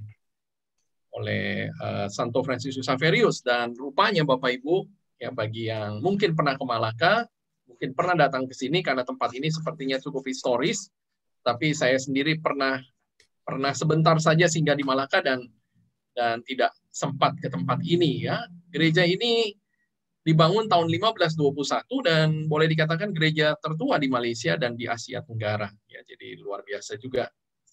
Dan ini di depan gereja Bapak Ibu ada patung dari Santo Franciscus Xaverius yang dibuat kemudian ya. Ini patung yang waktu itu dibangun pada tahun 1952 dalam rangka 400 tahun kedatangan Santo Franciscus Xaverius di Malacca. Ya, kalau gambar ini Bapak Ibu adalah gambar bagian interior gereja. Rupanya gereja ini sejak zaman Inggris menguasai Malaysia, dari apa yang saya baca itu dijadikan gudang mesiu dan tidak lagi digunakan sejak saat itu. Ya, karena itu kondisinya seperti ini sekarang, tetapi menjadi satu monumen yang sangat terkenal di Malacca. Yang menarik Bapak Ibu bahwa ketika patung ini dibuat pada tahun 1952 dalam rangka 400 tahun kedatangan Santo Franciscus Xaverius di Malacca, keesokan harinya Bapak Ibu, tangan kanannya itu tertimpa oleh dahan dari pohon yang cabangnya tiba-tiba jatuh dan patah. Ya, dan yang menarik Bapak Ibu, waktu tahun 1641 bahwa tangan kanan Santo Franciscus Xaverius itu diambil sebagai relikwi ya, dan sekarang ini tadi Arianto sudah ceritakan ditempatkan di gereja Chiesa del Gesù yang ada di Roma.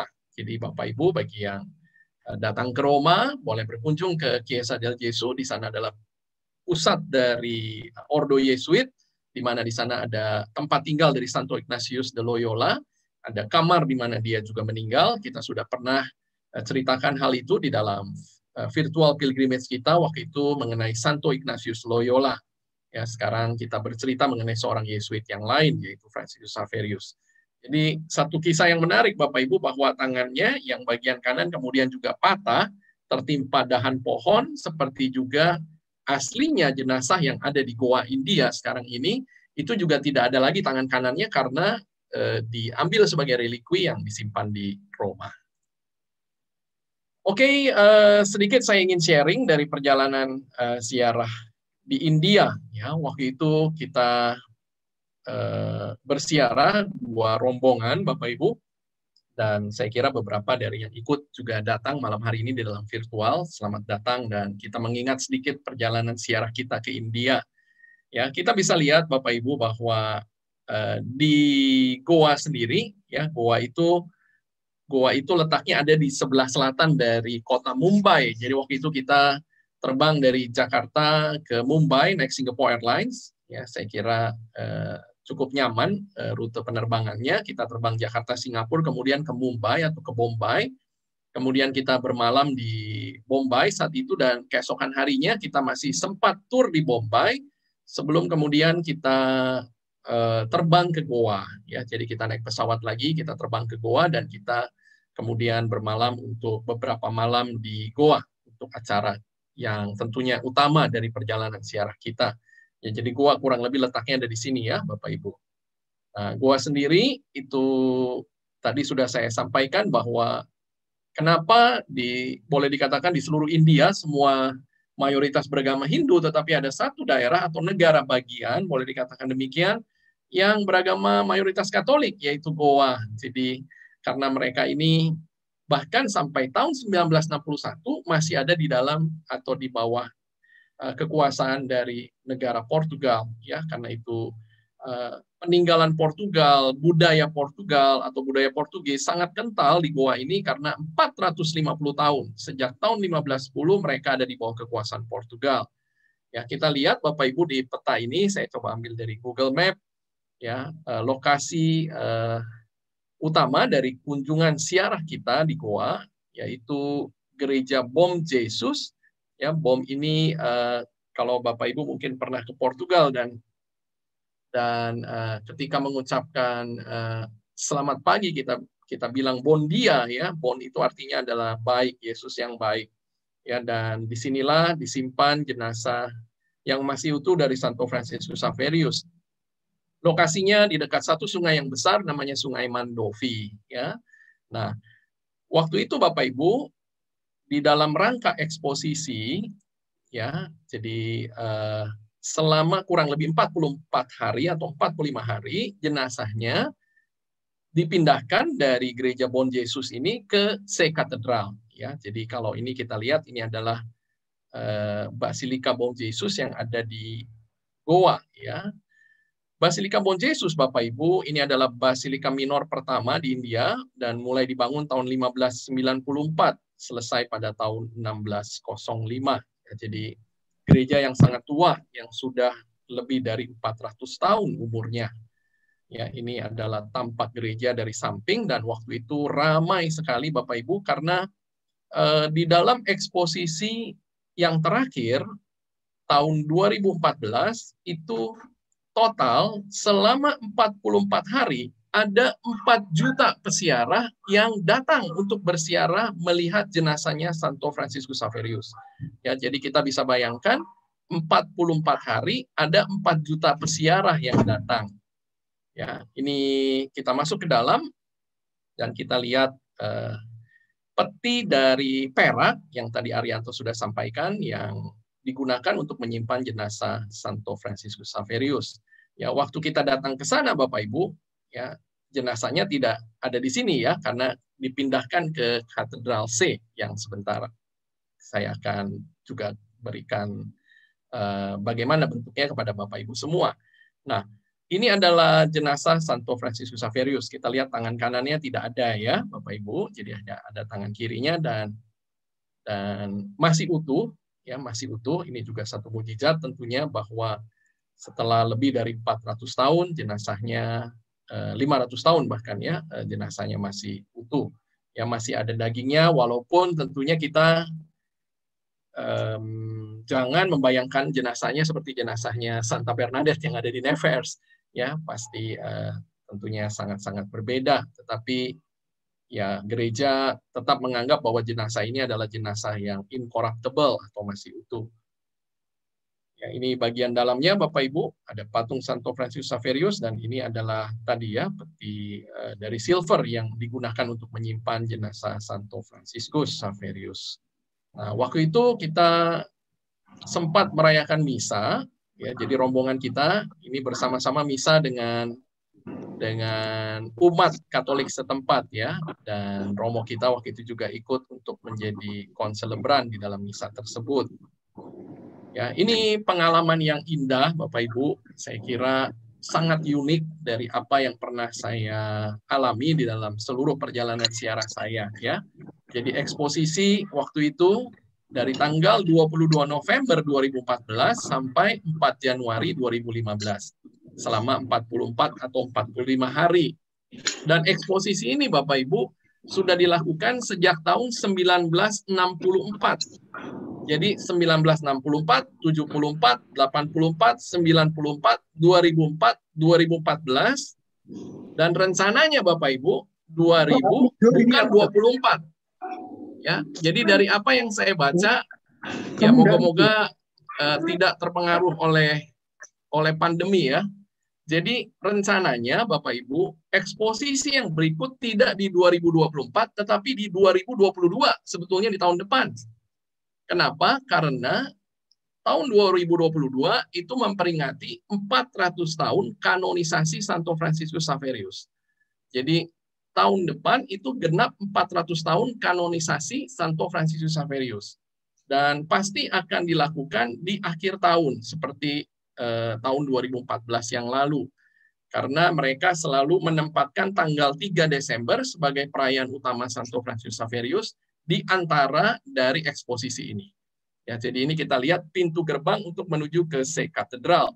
Ya, ini adalah foto dari C Katedral, Bapak Ibu, tempat di mana jenazah Santo Fransiskus Xaverius selama 44 hari akan dipertunjukkan kepada publik ya untuk bisa melihat.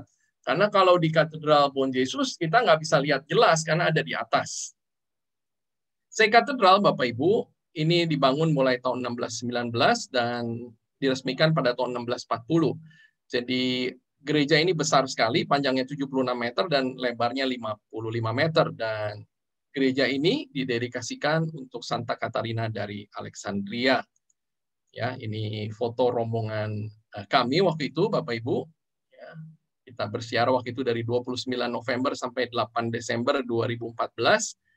Ya, selama 10 hari ya kita mengunjungi Bombay, Goa, kemudian Jaipur, Agra, kita lihat Taj Mahal, dan kita kemudian mengakhiri perjalanan kita di New Delhi dan kita kembali ke Jakarta dari New Delhi.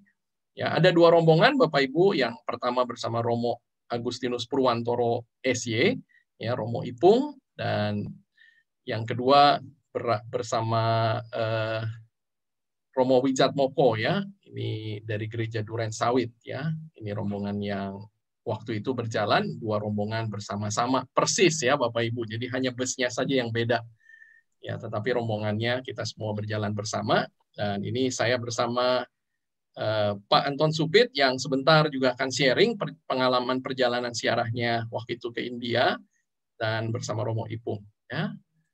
Oke, kita juga waktu itu sempat untuk misa di salah satu gereja yang ada di Goa, namanya Our Lady of Rosary Church. Ya, kita disambut dengan baik Bapak Ibu di India karena banyak sekali juga komunitas Katolik yang ada di India. Ya, ini gerejanya, dan kita seperti biasa juga berfoto setelah melakukan perayaan Ekaristi, ya, dari 2 rombongan yang ada. Oke, baik Bapak Ibu, itu sedikit sharing perjalanan siarah ke India. Dan kalau pandemi selesai Bapak Ibu, mungkin tahun depan kita bisa lagi melihat eksposisi 10 tahun jenazah Santo Franciscus Xaverius, ya. Oke, baik. Sekarang saya ingin minta Pak Anton Supit untuk bisa sharing, ya, bagaimana kesan perjalanan ke India waktu itu. Dan Pak Anton Supit ini juga seorang yang sangat-sangat, saya banyak sekali belajar dari Pak Anton. Ya, Pak Anton sangat senang membaca dan sangat senang bersiarah. Jadi pengalamannya juga luar biasa, ya, dan selalu menarik untuk mendengar sharing-sharing dari Pak Anton Supit. Ya, silakan Pak Anton Supit. Selamat malam, Pak. Malam Pak Anton Supit. Pak Anton, Pak Anton ada? Mana ya? Ada. Oh belum. Oh ya, selamat malam. Ya. Pak. Wah, patungnya ada ya Pak? Ya, Pak. Wah, ini yang beli di Goa. Iya, beli di Goa ya. Iya. Jadi anak saya juga namanya Franciscus Xaverius. Jadi kita sangat senang bisa bersiara dengan Mike. Dan waktu itu Mike yang pimpin grup kita, Pak Ari kan pimpin yang satu, tapi selalu ketemu. Tapi sebagai gambaran, Mike, di India itu kita kesankan negara yang mayoritas Hindu itu betul. Tetapi kalau di di Goa itu 26% penduduk itu Katolik. Jadi jumlah yang besar, dan ada satu daerah yang Katolik yaitu Kerala. Kerala itu dari jumlah total ada 6 juta orang Katolik atau 18% lebih. Malah saya dengar dari Pastor Mangke bahwa di Kerala itu dipercaya Santo Thomas itu yang membawa misi ke India, dan hampir kebanyakan orang itu bernama Thomas di sana. Karena saya ingat saya pernah ketemu dengan satu Pastor Thomas di Lourdes. Siara berikut saya tanya orang Kerala, saya ada kenalan Pastor Thomas. Wah, hampir sepertiga di Kerala namanya Thomas karena Santo Thomas itu. Jadi, dan waktu saya beruntung selalu siara umumnya dengan Stella Quarta. Kenapa saya ingin selalu dengan Stella Quarta? Karena menurut saya Stella Quarta itu memang betul-betul siara. Ya, sejak dari airport kita sudah betul suasana siara. Nah, oleh karena itu pada 2 kali kita ikut yang bersinggungan dengan Santo Franciscus, yaitu pertama saya lupa tahun berapa Mike, tahun 2018 atau berapa? 2016 Pak Anton. Dengan Pak Hari Chan Kristiadi kita napaktilah Santo Ignatius, dan di situ juga bersinggungan dengan Santo Franciscus. Tapi saya ingin cerita sedikit mengenai, ingin menambah saja. Ada banyak hal yang saya mulai dulu dari body Santo Franciscus. Body Santo Franciscus itu kita tahu Pak Ari udah jelaskan tadi bahwa sejak meninggal wafat di Sacuan dibawa ke Melaka. Nah, di Melaka itu sampai sekarang itu lubangnya masih tetap terbuka, dan itu bekas gereja yang sudah dikuasai negara. Jadi bukan dimiliki oleh Katolik lagi. Karena setiap kali saya ke Malaka, saya mampir di situ, dan itu ya tidak sampai setahun dibawa ke Goa. Nah, karena apa? Goa itu adalah pusat daripada Portugis. Jadi untuk Asia Tenggara itu diatur atau head office-nya Portugis ada di Goa. Nah, pada waktu dibawa di Goa, ada satu wanita orang Portugal, saya kira Mike masih ingat, diceritakan juga saat itu dia ingin mengambil relikwi dari Santo Franciscus, jempol kaki Santo Franciscus digigit sampai putus. Dan surprise, sudah berapa tahun itu darah masih keluar. Dan sampai sekarang jempol kaki itu saya kira ada di atas altar, Mike. Ada satu sibori atau apa yang isi jari kaki dari Santo Franciscus. Kedua, yang surprise juga adalah Mike menyebutkan ada bom Yesus dan ada katedral, dan ada satu juga gedung yang catnya putih sama besar, Mike. Kalau Mike masih ingat kan ada 3. Menurut cerita, tiga gedung gereja itu dicat putih semua. Tapi setiap kali cat yang bom Yesus, itu selalu kembali ke warna asli. Setelah beberapa kali dicat dan kembali coklat seperti yang kita lihat tadi di foto, akhirnya imam dan uskup di sana merasa bahwa Santo Franciscus tetap ingin gerejanya itu warna asli, yaitu warna coklat bata. Nah, ini sedikit mengenai apa namanya di India sendiri. India sendiri saya ingat pada waktu kita napak tilas dari Santo Ignatius, Mike. Sebenarnya Pak Hari yang minta mau ketemu Pater Jenderal SY, tetapi karena sudah capek dan lain-lain, akhirnya hanya saya dengan dua teman ketemu di pusat SY, ketemu Pastor Heri Priyono yang belum lama meninggal ya. Dan diceritakan oleh Pastor Heri, ternyata itu kalau kita bicara SY, 25 atau 26% pastor SY itu ada di India. Kalau kita di sini cuma mengenal satu provinsial SY, di India itu ada 16 provinsial. Jadi kita bisa bayangkan, India itu ternyata di Katolik juga memegang peranan besar. Cuma karena masalah kasta dan lain-lain sehingga ya selalu akan menjadi masalah. Tapi kita tidak bisa bayangkan bahwa satu benua, anak benua ini punya 16 provinsial SY dan 1/4 SY di dunia yang total 16.000 itu ada di India. Saya ingin sedikit menambahkan, Pak Ari, di Jepang, karena kami tahun 2019 bulan akhir November, Paus Francis berkunjung ke Jepang. Betul. Kebetulan kami ikut siara dengan Romo Rudi yang pegang Sanggar Pratiwi. Nah, Romo Rudi ini 16 tahun tinggal di Jepang. Jadi saya menyarankan kalau bisa, Mike, itu kita ini bikin siara lagi ke Nagasaki. Karena kalau di Nagasaki itu, pertama gereja setelah dibuka kembali Kristen atau Katolik bisa bekerja seperti biasa. Lantas itu ada gereja itu sampai sekarang yang masih dipelihara 138 gereja yang memang tidak besar-besar. Ya paling besar yang di Urakami itu yang kena bom atom ya. Nah, itu menarik sekali, dan kalau bicara kemartiran luar biasa di Jepang. Itu ada satu kalau kita dengar martir di benua Eropa, itu biasanya kan satu orang lah. Artinya apakah Santa Cecilia yang minggu yang lalu yang cerita Santa Agatha dan lain-lain. Ya, tetapi di Jepang yang martir yang pertama mungkin itu satu sekaligus 26 orang. 26 orang yang memang di awal pada waktu Santo Franciscus tahun 49 tiba di Kagoshima dan memperbandingkan orang, memang saya sependapat dengan Mike katakan Santo Franciscus adalah great saint. Karena dari tangannya sendiri itu memperbandingkan, tidak tahu, mungkin barangkali sebagai seorang pastor, memperbandingkan orang yang paling banyak melalui tangannya ya. Karena pada saat itu di Jepang saja waktu tiba sudah ada berapa ratus orang yang dipermandikan sekaligus, dan satu saat Jepang itu sudah sampai berapa ratus ribu orang Katolik pada saat penduduk Jepang belum banyak. Nah, yang surprise di sana bahwa santo di sana luar biasa pengorbanan mereka. Bayangkan mereka jalan oleh penguasa shogun saat itu dari Kyoto ke Nagasaki itu 600 atau mendekati 700 kilometer. Jalan kaki pada musim dingin. Dan di situ ada 3 anak kecil. Di antara rombongan itu ya. Yang paling terkenal kan ada santo yang biasa kita tahu di sini adalah Santo Paulus Miki ya, mungkin. Ya, Paulus Miki, baru ada Ya. Ibaraki ya, Paulus Ibaraki, pokoknya 26 orang. Ya. 26 orang, ada 3 orang anak kecil, yaitu yang semua jadi santo. Santo Louis Ibaraki 12 tahun, Santo Antonius juga orang Jepang 13 tahun, dan Thomas Kosaki 14 tahun. Dan yang kecil ini, sementara di jalan telinganya dipotong. Kita bayangkan ya, anak kecil di perjalanan dipotong dan ditawari permen, dia bilang saya lebih senang permen dari Yesus. Jadi tidak mau menerima permen dari tawaran anak-anak buah shogun ini.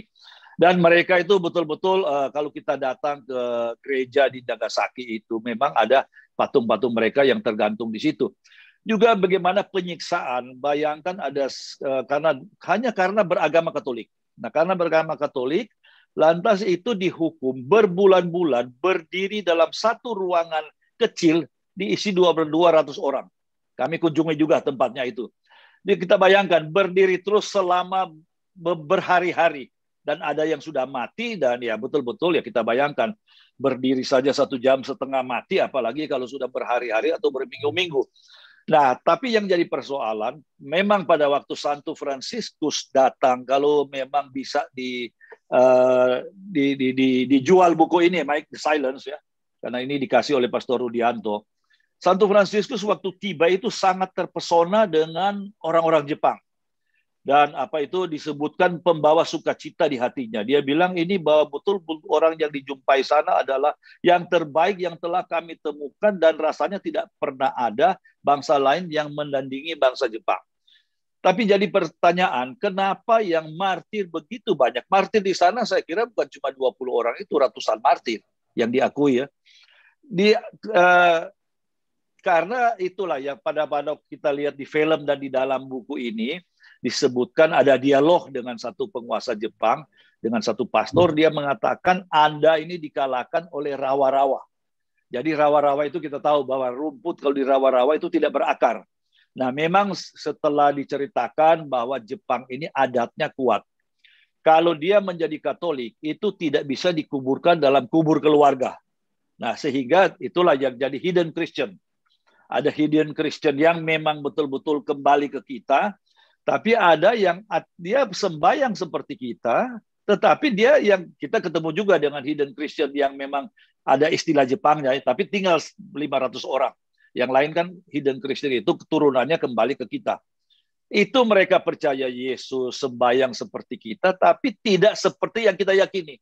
Jadi sudah menjadi turun-temurun.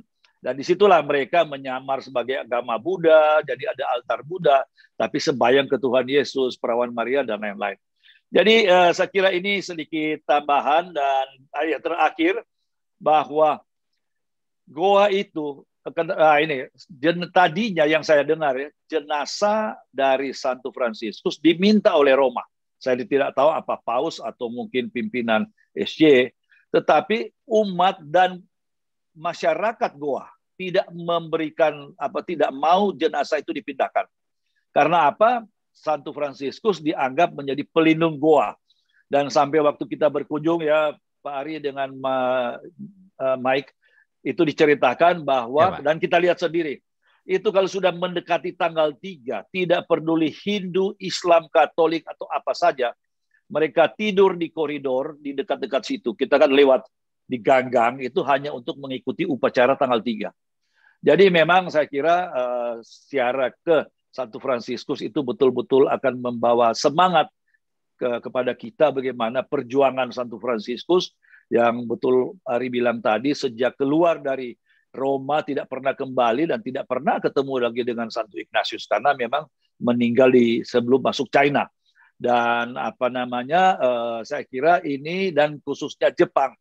Saya berharap nanti satu hari Stella Quarta juga bikin tour ke sana karena itu betul-betul kita menyaksikan martir yang dekat dengan kita.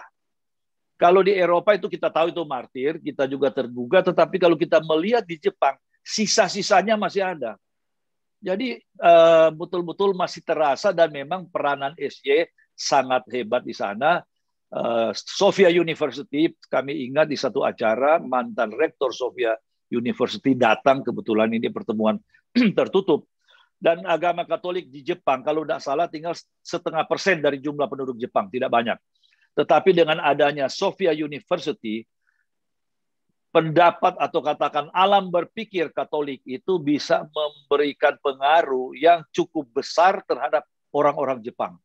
Jadi saya kira ini betul-betul jasa Santo Fransiskus Xaverius yang selalu harus kita bersyukur ada santo yang besar ini, dan mudah-mudahan ini akan membuat iman kita ditambah diperkuat. Terima kasih, Mike. Thank you. Amin, amin. Pak Anton, thank you, Pak Anton. Amin. Terima kasih banyak Pak Anton. Saksiannya. Selalu senang dengar cerita dari Pak Anton ya, selalu bersemangat, selalu. Saya juga senang kalau Mike dan Mas Ari cerita. Thank you, Pak. Ya, thank you. Memang saya ingat saya beberapa kali ziarah ke Jepang, dan di hari terakhir sebelum saya pulang, saya selalu misa di kapelnya Sophia University. Ya. Dan kapel bagus di sana ya, jadi memang menarik, Universitas Jesuit yang ada di kota Tokyo ya. Kalau di India memang ya, saya kira pengalaman yang unik buat saya dan Arianto itu kita bisa ziarah ke sana, dan bersama juga dengan Bapak Ibu, saya kira beberapa juga yang hadir malam hari ini, dan betul-betul kita melihat ya, kalau kita di Indonesia, saya kira saya punya kesan sesulit-sulitnya apa yang saya lihat di Indonesia, saya kira saya belum pernah melihat yang lebih sulit lagi dari apa yang saya lihat di India ya. Jadi luar biasa memang kalau kita bicara kemiskinan misalnya ya, itu sangat-sangat terlihat di sisi yang satu, dan di sisi yang lain sangat-sangat mewah. Bahkan di Mumbai itu ada rumah yang 27 lantai kalau saya tidak salah waktu itu disampaikan, milik dari seorang konglomerat India. Tata India, perusahaan Tata, nilainya dia bangun. Ya, rumahnya aja 27 lantai dan tidak ditempati katanya karena feng shui-nya kurang bagus katanya. Ya, jadi memang ekstrim sekali. Mungkin karena tadi Pak Anton sempat juga sampaikan karena ada kasta di sana ya. Tetapi ya itu pengalaman yang menarik karena di setiap kota di mana kita datang ya, saya waktu itu tidak hanya ke Goa, Mumbai, kemudian kita ke Jaipur, ke Agra, kemudian ke New Delhi, yaitu pengalaman yang sangat-sangat memperkaya saya kira di dalam kehidupan kita semua yang waktu itu pergi bersiarah ke sana. Ya, itu mungkin yang bisa kami sampaikan malam hari ini. Sudah jam 9 lewat 1 menit. Ya, dan senang sekali ya malam hari ini kita bisa bahas mengenai Santo Fransiskus Xaverius. Thank you sekali lagi buat Pak Anton yang sudah menyampaikan sharingnya. Dan mungkin nanti Pak Anton boleh juga sharing ya, kalau kita mungkin minggu depan kita rencana ingin virtual ke Jepang. Ya, jadi mungkin Pak Anton nanti boleh juga berbagi ya kepada kita semua. Oke, baik. Terima kasih Bapak Ibu semua. Saya akan lanjutkan sharing screen saya sebelum nanti kita akan tutup dengan doa. Oke, Bapak Ibu. Jadi saya belum sempat buat pengumumannya karena tadi saya agak masih menunggu kabar juga. Saya ingin mengundang seorang teman guide dari Jepang yang biasa menemani rombongan kita juga, termasuk bersama dengan Arianto waktu itu, untuk bisa sharing mengenai Jepang minggu yang akan datang ya. Nanti Bapak Ibu kami akan update di Facebook kami dan Instagram kami untuk acara minggu yang akan datang. Baik, bagi Bapak Ibu yang belum subscribe YouTube channel kami di Stella Quarta Official, silahkan ya Bapak Ibu bisa subscribe, kemudian follow Facebook kami di Stella Quarta Wisata dan Instagram kami di stella.quarta. Juga Bapak Ibu, supaya tetap bisa dapat update acara-acara kami untuk mengirimkan pesan WhatsApp kepada kami, dan nanti dari kantor bisa selalu blast kepada Bapak Ibu semua untuk acara-acara virtual supaya Bapak Ibu bisa diingatkan untuk acara-acara kami. Ya, ini adalah seluruh acara yang pernah kami buat. Silahkan Bapak Ibu kalau mau minta daftarnya bisa minta kepada kami, dan semuanya Bapak Ibu bisa tonton ulang di YouTube channel kami di Stella Quarta Official, termasuk acara VPS spesial kami yang pernah kami adakan, dan juga Biblical Journey with Father Joseph yang pernah kita buat selama 15 pertemuan. Bagi Bapak Ibu yang punya banyak foto dan masih disimpan dalam file digital, ya baik kalau mulai sekarang kita mencetak lagi karena file digital sangat-sangat rentan, bisa hilang, bisa rusak.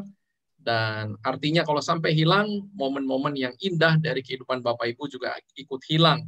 Ya, dan itu banyak sekali dialami oleh orang-orang. Karena itu salah satu yang terbukti tahan terhadap waktu adalah mencetak. Ya, jadi kalau kita sekarang masih bisa melihat foto kakek nenek, pongco, makco, mungkin dari kita semua karena mereka dulu mencetak fotonya dan kita masih bisa punya sampai hari ini.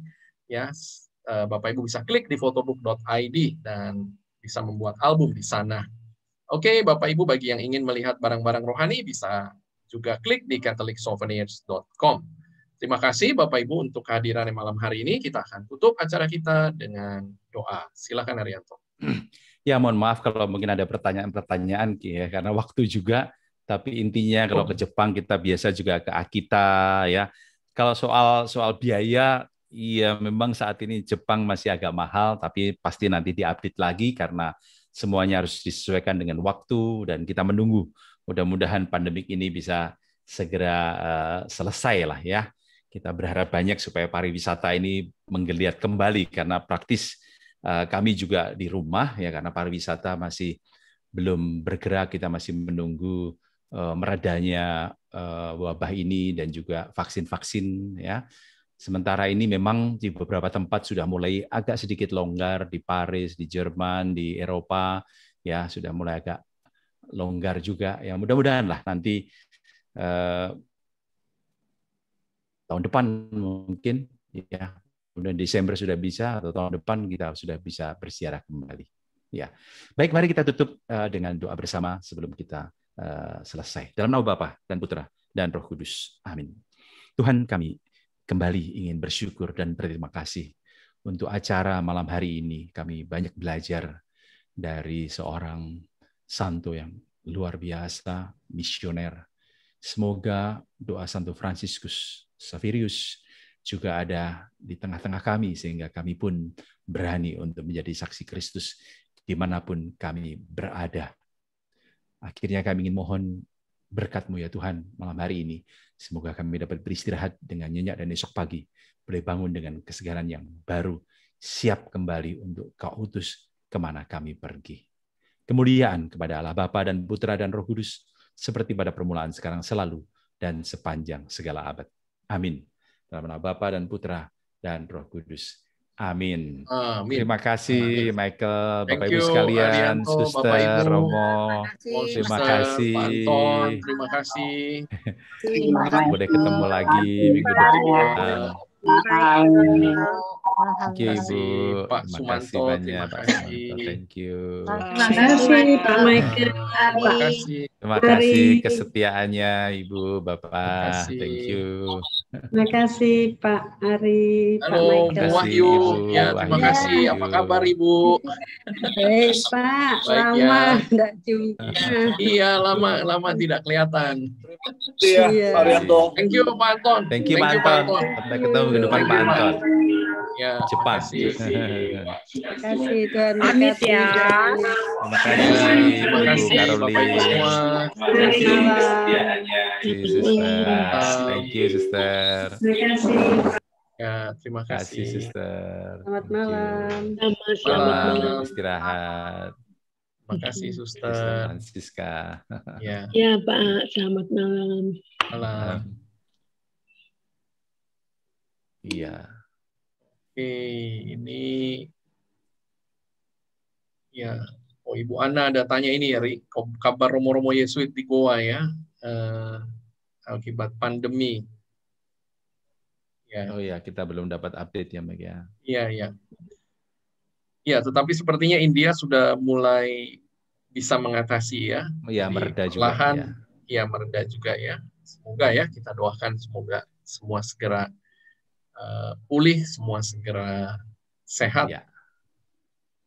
Amin, amin, amin. Oke.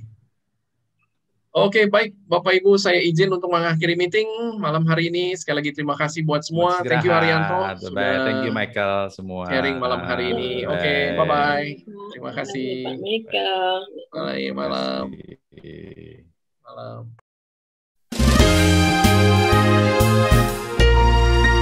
Stella Stella Tours, tur Anda terpercaya, mengesankan. Stella Tours, tur Anda semakin indah, menyenangkan, berbagi kisah bersama. Stella Tours. Stella Tours dari Stella Warta Wisata berpengalaman lebih dari 30 tahun membawa Anda pada perjalanan ziarah dan rohani yang sangat indah dan berkesan. Stella Tours melayani lebih sungguh, melangkah lebih jauh. Stella Tours, tur Anda semakin indah, menyenangkan, berbagi kisah bersama. Stella Tours. Hubungi 021 8779 4878 atau www.stellatours.com.